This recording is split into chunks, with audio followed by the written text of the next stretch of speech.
نن ویډیو د هغه زنانو لپاره ده د چا په مخ باندې چې د سړو په شانتي بریتي یا ګیره راغلي وي. د دې څه وجوهات دي او د کومو وجو نه غیر ضروري ویښته راخیږي او د هغې د ختمولو لپاره څه طریقه کار دی.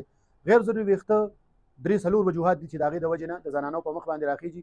د ټولو نه پهله د هارمونز امبیلنس. کمې زنانه کې چې هارمون بیلنس نه وي د هغې په مخ باندې یا په بدن باندې غیر ضروري ویښته راخیږي.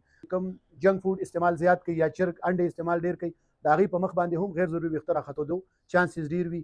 یا د کاسمیټکس پروډکټ چې کوم استعمالي کلر کاسمیټکس سپیشلی د هغې سایډ افیکټ کې هم دا راځي چې په مخ باندې غیر ضروري ویښته راخیږي. نو هغې دپاره تاسو استعمالولی شئ د ډرما آیکن هیر انهبیټر لوشن. د ډرما آیکن هیر انهبیټر لوشن کوم چې ډرماټالوجیکلی ټیسټډ پروډکټ دی او یو داسې یونیک او بهترین فارمولیشن کې دی کوم چې غیر ضروري ویښته ختموي.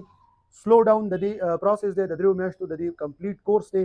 3 میاشتې دا استعمالول دي، خو د استعمالولو طریقه یې دا ده چې دا ډیلی استعمالول نه دي، بلکې دا په هفته کې صرف 2 ځله او په میاشت کې 10 پیرې، په 3 میاشتو کې 13 پیرې استعمالول دي.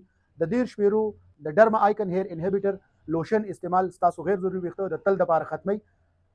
دا پروډکټ یو میډیکیټډ پروډکټ دی. که چېرې تاسو ته هم داسې مشکلات وي او تاسو غواړئ چې دا مشکلات حل کړئ نو زموږ ایډرس دی ظاهر کاسمیټک زیشان پلازا دورانپور پېښور. د رابطې نمبر دی 0314 97 58 737.